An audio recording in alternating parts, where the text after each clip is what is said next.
Welcome to the Bookshop at the End of the Internet. This podcast is dedicated to helping book lovers discover new authors. Like all the best bookshops, this podcast is filled with all kinds of books and all kinds of authors. So tune in, browse around, find a new author, and discover a new favorite book at the Bookshop at the End of the Internet. I'm Stacey Horan, author, book lover, and host of the Bookshop at the End of the Internet. This is episode number 123. For more information about this or any of our episodes, go to my website, staceyhoran.com.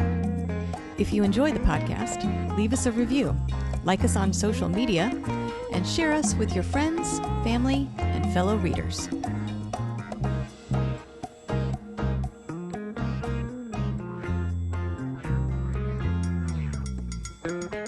In today's episode of the Bookshop at the End of the Internet, I'm chatting with author Tim Facciola about his new Vengeful Realm series. The first book, The Scales of Balance, is out now, with books 2 and 3 to follow next year. Tim describes his fantasy series as Game of Thrones meets Spartacus's rebellion from Rome. Told from 7 different points of view, The Scales of Balance follows the story of several main characters, one of whom is Zephyrus, a gladiator with amnesia and a mysterious prophecy, who finds himself fighting for his freedom while also serving as a royal spy. This book is filled with combat, conspiracies, betrayals, gods, and magic. But at its heart, it is a story about finding one's identity, which, as you can imagine, is more difficult than it sounds, especially given the epic sweep of this tale. In this episode, I'll chat with Michael about his writing journey, how this series was a decade in the making, and how he used Maslow's hierarchy of needs to start his world building, as well as a few other things. Coming up.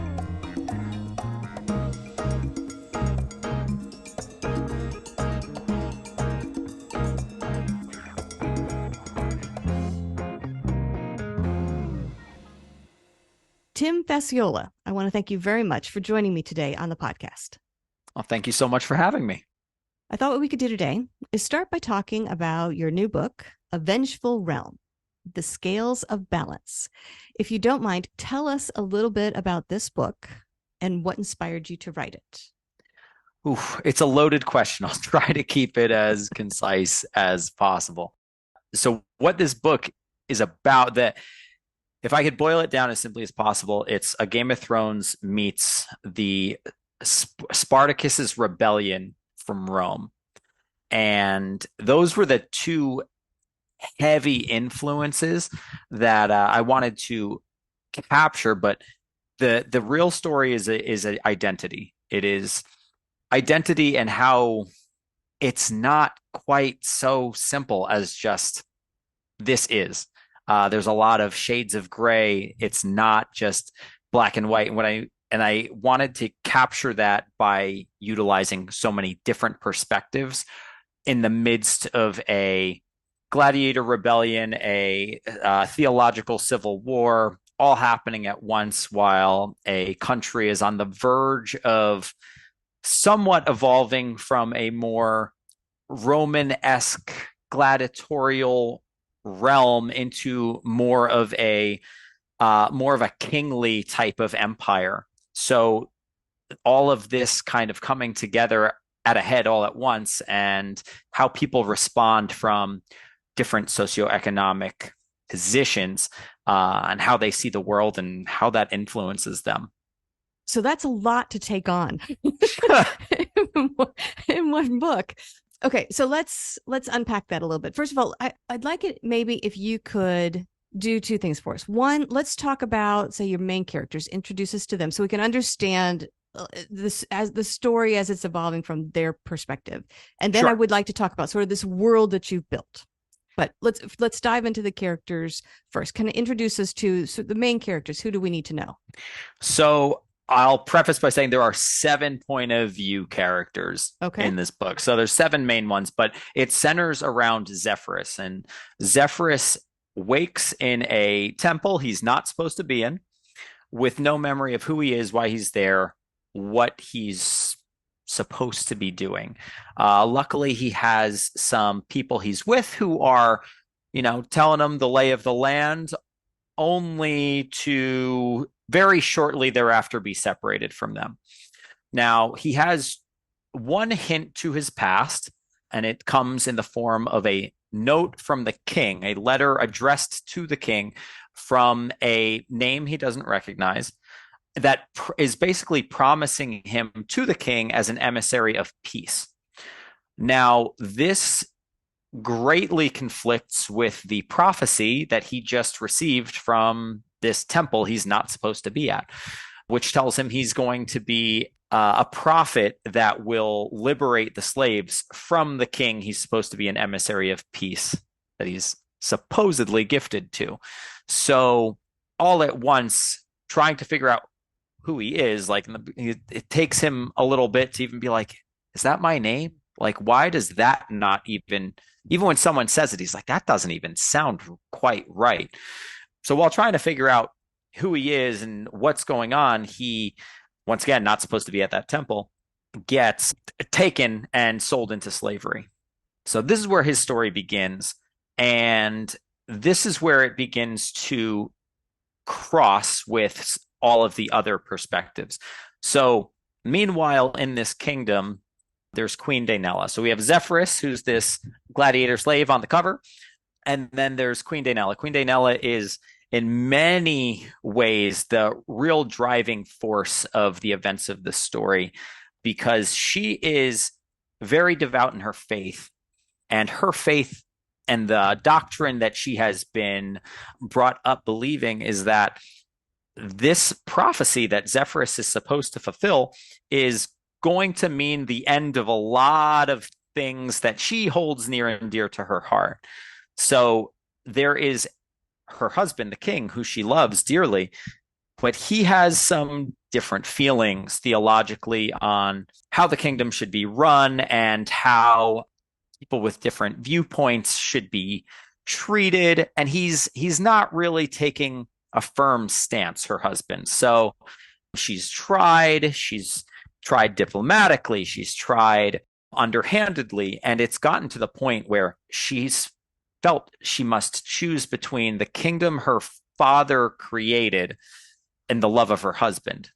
And she has come to this point where she needs to make an example of not just him, her husband, but this is how drastically things need to change. So she is staging this coup of her own husband. Now, meanwhile, her stepson, so her husband's natural son, is realizing that there's all this talk of this movement, this underground movement that has talked of this theological, idealistic zealotry, and he's the only one who seems to really be concerned with it. He's told his father about it. He's not interested. He's told the Kingsguard about it. They're not really interested. He's told his half brother about it.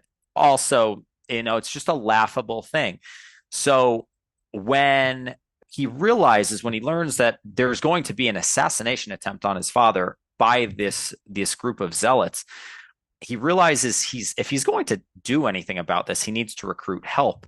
So in his opening chapter, his friend is like, well, what are you going to do? He says, I'm going to find the most desperate man I can find and put him to good use. And that's where the three of their journeys really come together. So this is Prince Ladin. Prince Ladin purchases Zephyrus in large part because he happens to learn about this letter addressed to the king, and that Zephyrus is this. He doesn't particularly care that Zephyrus is this prophet of this return, this prophecy that Daenela is so afraid of, and he recruits him to put a stop to this coup, this assassination attempt, and that's kind of the launch point of the story. And from there, it's gladiator battles and political intrigue and a lot of leverage, all while Zephyrus is trying to get a handle on his past, his prophecy, his future, and what that really means for the entire realm. So this was this was quite an ambitious project. It sounds like not something you just wrote one afternoon. Certainly not in an afternoon. Certainly not in two. No, this project, it grieves me to say, was something that I began working on about 10 years ago. Yeah. And it's gone through many different renditions, many different forms. But yeah, this world has it been very much alive in my brain for quite a while. And the intricacies of how this was going to come together, I wanted each and every character to have their own story, but for it all to tie into and kind of strengthen the main story, which is Zephyrus's. So they're all interwoven, interconnected, but it's great. I like to think it's greater than the sum of its parts. You couldn't tell any one story without the others. How did you map this out? Did you do a lot of did you have it all plotted out before you even started writing, or did you pants some of this? I'm curious what your approach was. So this was the first project I ever tried to write. So mind you, I had no idea what I was doing.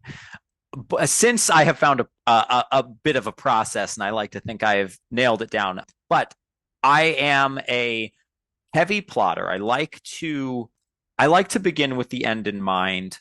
I have a system in terms of how I go about doing it, where I start with what's called a spook, which I took from Deborah Chester's fantasy fiction formula.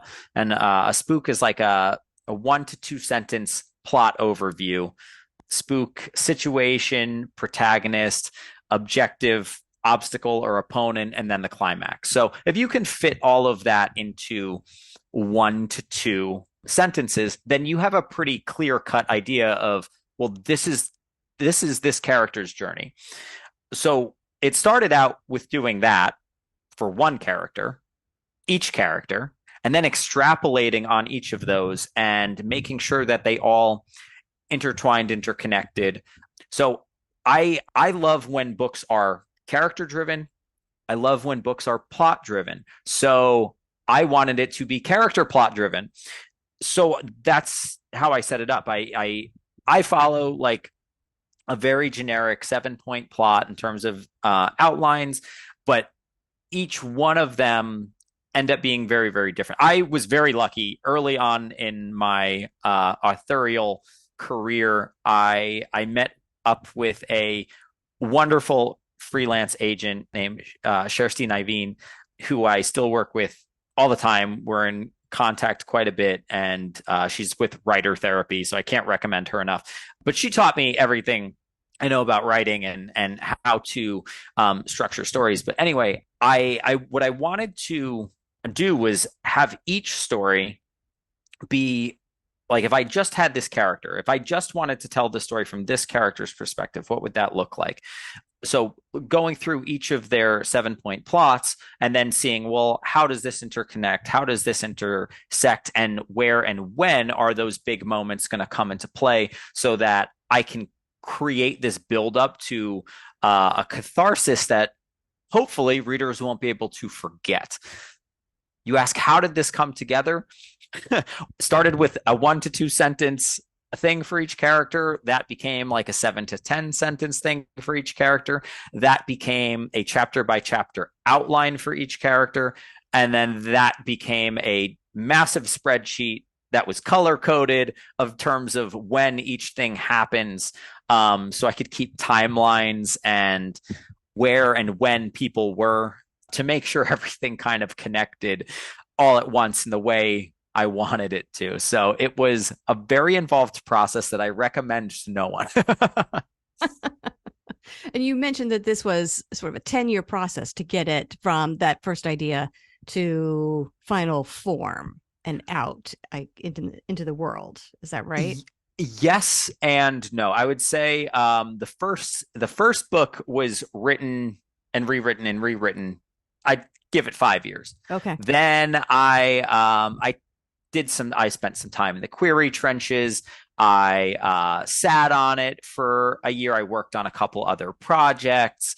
And then I got to this point where I was like, this isn't really working for me. And I understand, like, the some common advice is like, well, you can't sell book two if you haven't sold book one. So just keep writing book ones, and then you take it and you see what sticks. You keep pitching, you see what sticks. And this was the story that was like really weighing heavy on my heart, though. So every time I tried to write something else disconnected from this world, I always found a way of bringing it back into this world. So I got to this point where I was just like, while doing those projects helped me to write this series better, that's all they did. They didn't feel like stories in their own right at the time. They felt like stepping stones to get me where I needed this story to get to. And that was an interesting process, but I realized what I wanted to do was finish the entire trilogy before I released anything.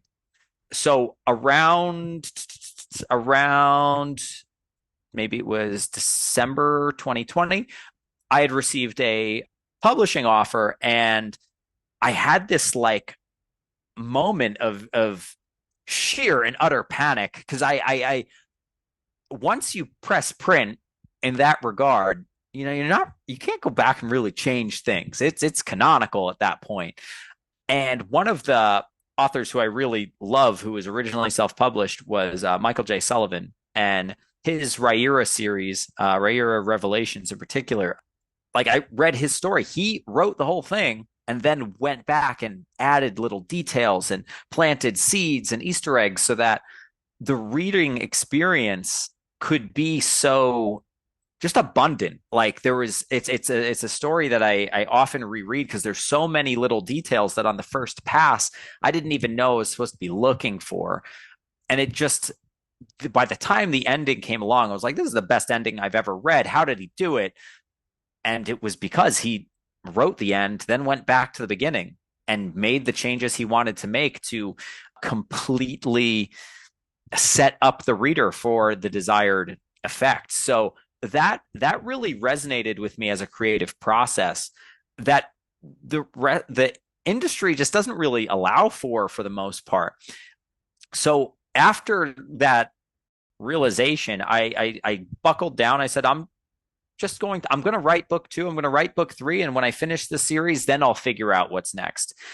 And so I say it's been 10 years, but it didn't take me 10 years to write the book, but the project has certainly been a 10-year endeavor that no part of Do I Believe I could have skipped over without it completely altering the end result, the series at its core, at its end. Yeah. And during that whole process, even writing 2 and 3, did anything change significantly in your plan for the series? Did the ending remain the same? Did the storylines, the plot lines all stay true to that original vision? Or did you end up making changes because maybe the characters decided they weren't going to do what you wanted them to do or whatever? Oh, yes. Characters do that all the time.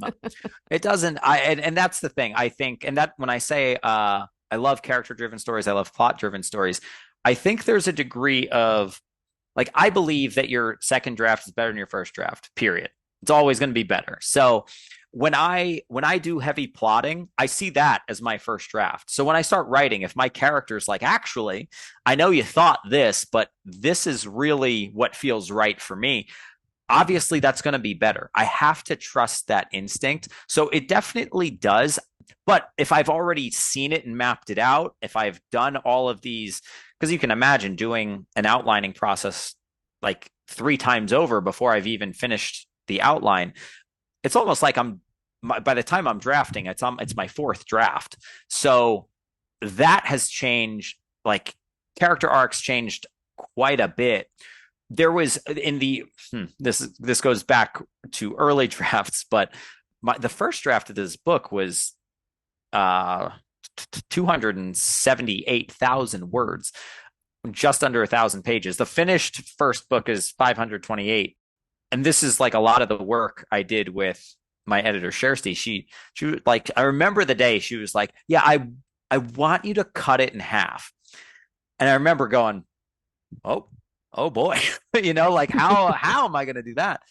So interestingly enough, like one character's story got cut. That ended up being one of these other side projects that I worked on that I ended up folding back into this story after the fact.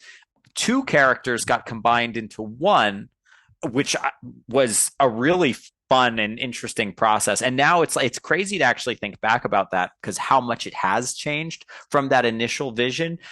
But once again, nothing like I don't look at that as I know some authors like, oh, I outline, I just end up changing everything because my characters don't want to listen to the outline. So it was a waste of time. But the way I see it is it's just another draft. It's a shorthand draft. So if I can write a spook statement, get an idea and change that, I can write quite a bit. I can write a couple of drafts of a 2 sentence thing pretty quickly. I can't write a 150,000 word novel very quickly. So, Right. Getting to kind of see, does this line up the way I thought it would? Does this feel authentic to the character and the representation I want to create for that character? Are they able to speak with the thematic tone and resonance and have the thematic resonance that I initially set out to create, or do I have the wrong message for them entirely and I have to go back to the drawing board? All of the above have happened. I do think that my big picture end goal did not change that much from when I initially had the end of the trilogy in mind. But how I got there was very different.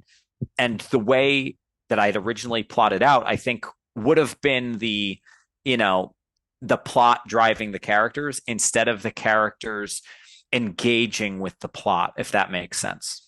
Yeah. Yeah.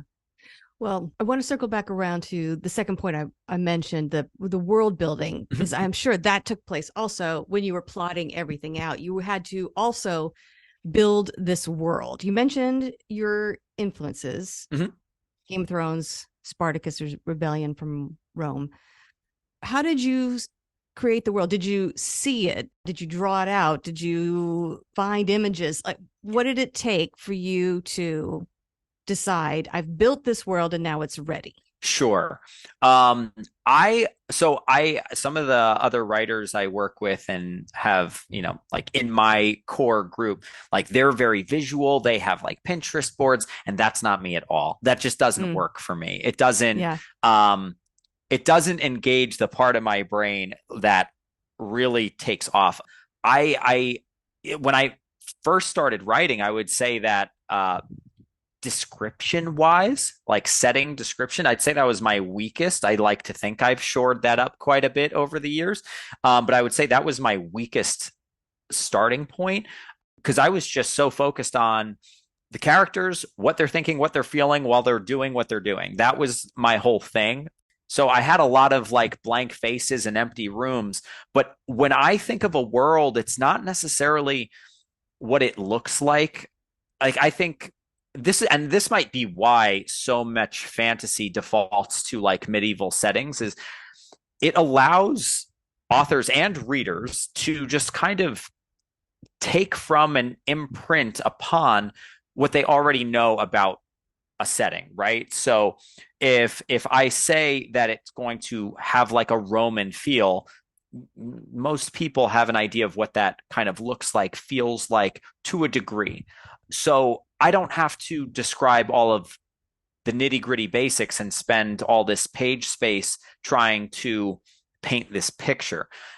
I'm taking what you already know about a thing and then adding what I think is the most important part about world building. And that's how the world impacts its people. For me, it was looking at like top down hierarchical value systems. So I use Maslow's hierarchy of needs to begin my world building. And that's usually used to assign like a person's individual needs, right? But I think with a budding society, it's very much the same. If you don't have your physiological needs met, if they're isn't enough food or water, you will like you will ignore safety to get those needs met. Once you have those needs met, then it does become a matter of safety and security. And but instead of just on an individual level, it's how a leader will their goals in terms of providing for their people. So that concept was a really big part of where I spent a lot of time world building. And then like when I mentioned stories like A Song of Ice and Fire and George R. R. Martin's world building, and like I was the nerd who had, the compendiums and the picture books and the historical context and, you know, everything you could get on the internet. So I was like into that kind of stuff, and I wanted my world to have that sort of feel. And now you can imagine why that first draft was almost 280,000 words, because that's what I was modeling after. But then when I decided, okay, I want this to be a little bit more accessible, a little more streamlined, I had to almost play upon what readers will already know and fill in the blanks for them. So that's really where this concept of, if Rome was the dominant, not only power, but cultural aesthetic that existed and persisted and dominated the Middle Ages, well, what would that have looked like if you take a society that is more feudal versus a society that was literally built on the backs of slaves after conquest. So trying to bridge those gaps and make this world that is two very different time periods and two very different like cultures, how can they possibly blend together? So like meshing those two, that's really where I spent a lot of my world building time. But as you can imagine, as you cited, this definitely occurred before I started drafting. I have my character spreadsheets, my plotting spreadsheets, I have my world building spreadsheets, and what resources are readily available, which ones are not. Because once again, that's going to influence needs, and needs are really what's going to drive until a society is really up and running, just like a human. So those were not to mention magic systems, histories, theologies, because religion is something that I've always been kind of fascinated with, the power that it has, and how not the differences, but the similarities between. But it's the similarities that make the differences seem so glaring, especially in terms of how most wars historically have been fought over that very thing, religion. So that's really where a lot of the world building for me came into play, and those were the seeds that started it.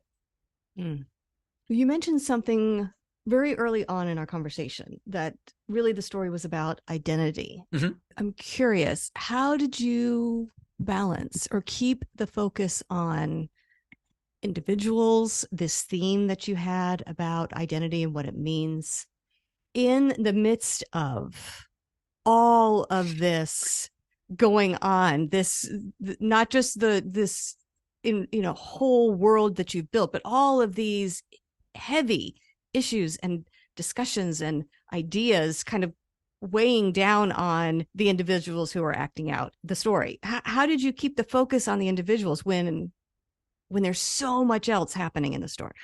So in terms of so just like I have my spooks, I have these thematic statements.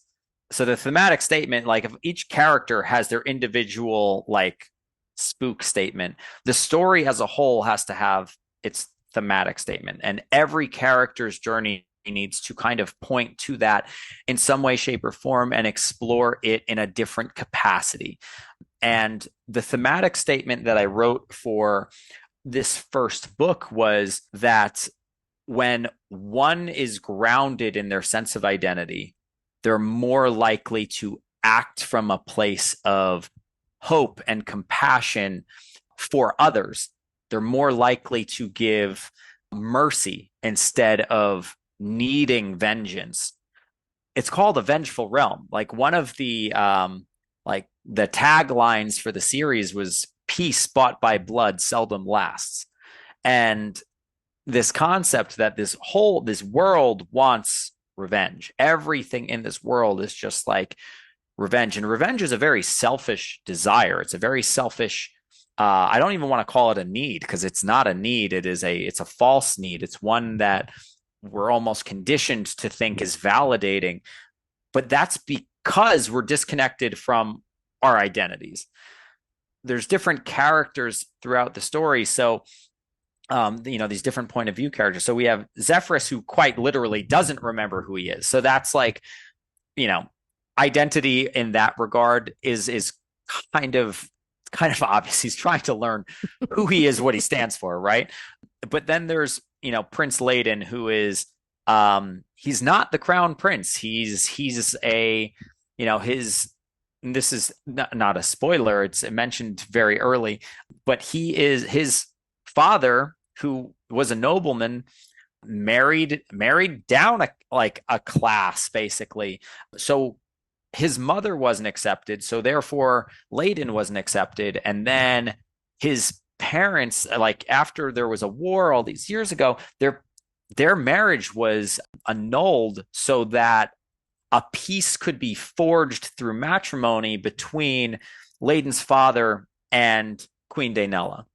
So if you take a boy and you rip him from his mother's arms and you put him, who has already been raised to think that I am other, I am not good enough, and now you put him in an environment where he's kind of, and this is after a war, he's, his friends, the people that he kind of grew up looking up to, died in this war, and now he has to be part of the court of their opponents, their enemies. And what that does to a kid, like the imprinted upon identity that he allows others to impose on him, that he just accepts as his own, and like having to find, like, well, where do I stand in this? Daenela having to choose between, like, do I want this because my father wanted it? Is this my faith or is this my father's faith? And like all these, and they're just I'll call them the primary viewpoint characters for this first book. But there's also Nalia, who is she's the daughter of a lanista, a gladiator trainer, and she has to, like, book one is entitled "The Scales Balance." She has to balance the scales of, like, is this right? Because, like, traditions have said that it's right, that, well, they have to pay homage to our gods because they lost the war, our gods won. So whether you believe X or Y, like, it's just what it is. So her being a product of her environment and meeting Zephyrus, and him kind of, just by questioning for his own sake, starts making her ask her own questions. And something that Brandon Sanderson said always stuck with me. It's just that, the goal of a book is not to give you, the goal of writing fiction is not to give the reader an answer. It's to encourage them to ask better questions. And I'm paraphrasing. I think it was much more eloquent than that. But the idea of, well, what does it, in what ways am I not being true to myself? And how does that impact how I either dole out mercy or act vengefully? So having every character experience this in their own way while all tying together, it was something that was extremely important to me. Have you noticed that I might be a tad bit of a perfectionist? Like that, it was something that I really wanted to, that anyone could relate to. In, like, there's a character for you in this book. That's what I wanted to, like, be able to give to my readers. Well, I'm curious, based on what you just said, that you wanted readers, ideally when readers reading your books, they will follow Sanderson's quote there. They will not necessarily find answers, but maybe they will ask better questions. Did you find that was the case for you writing these books? Did you find answers in them, or did it just give you more questions as a result? What a great question. Stacey, that's an awesome question. Yes, I absolutely. It gave me so many questions because there's a lot of, and like this is why I love writing. I think there are things that I now know that 10 years ago, 5 years ago, while I was writing this, I did not know. So I can see that as I was writing, my subconscious was trying to teach me, trying to teach future me, and it's really quite powerful. But yeah, I think that in order to like faith is a big part of this story and what faith means to different people and what it looks like for different people. But one thing that I really wanted to explore is this concept of like, well, how does doubt impact faith? Does doubt temper faith or does doubt destroy faith? And that question, which, if you would have asked me 10 years ago, I would have said, well, you can't have doubt in faith. You can't. That's not how faith works. And I would now completely do a 180 on that and say, how can you have faith if you have not challenged it? So in very many ways, I'd say that would be the most profound for me, like that, like in terms of a 180. But a lot of questions about like it really interpersonal. Like it really gave me pause and allowed me to self-reflect about the relationships I've had in my life, whether they like good and positive reflections or in negative ones, ways in which I wish I would have acted differently. I can see the characters being confronted with things that I wish I would have known then that they seem to be figuring out much better than I could have or would have. But once again, I think they all, as they should, they have to go through the fire of figuring it out for themselves. And I think that's what it means for you to develop your own identity. You kind of have to be in your own fire. You can't be following everything you've heard, every tradition, every custom. Otherwise, how much of it is really you versus how much of it is like worn. Like it's like a cloak that's been passed down to you. You can wear it, but is it you? That for me has greatly caused me to self-reflect and ask questions that I think a younger me wouldn't have been. No, I don't have time for that. So absolutely. Yeah. So maybe tell our listeners what your plans are then for releasing the rest of the trilogy, book 2 and 3. Yes. So they are all done. They're all finished. They're all written. They're all edited. And it's just a matter of rolling them out. Currently, I'm in the process of the audiobook recording with Landon Solberg, my narrator. So we're halfway through book 2 at this present time. So the plan is book 1 will come out in all formats October 24th. And then January 16th, 2024 is when book 2, once again, all formats will come out. And then April 16th of 2024, book 3 will come out in all formats. So that is the plan. I don't foresee anything holding that schedule up, but once again, that's foresight that right. I don't have. But that is the plan. That is the plan for this trilogy.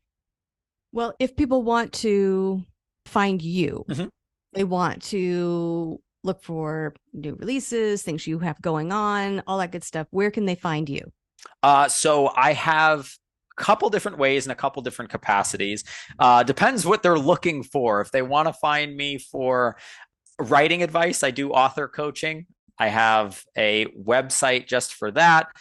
My author website is just my name, timfacciola.com.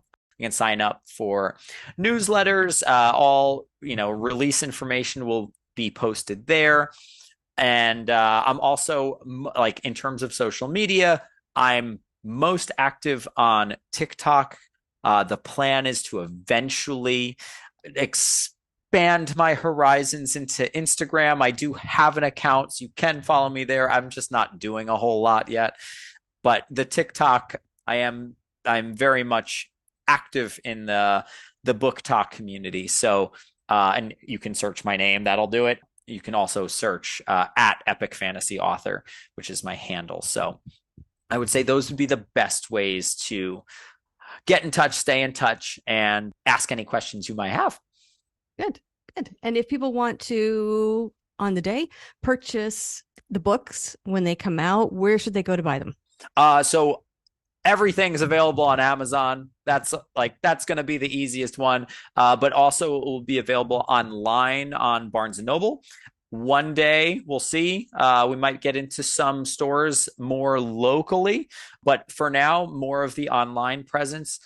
That would be the best place to go. The audiobooks will be exclusive to Audible, so that's something to keep in mind.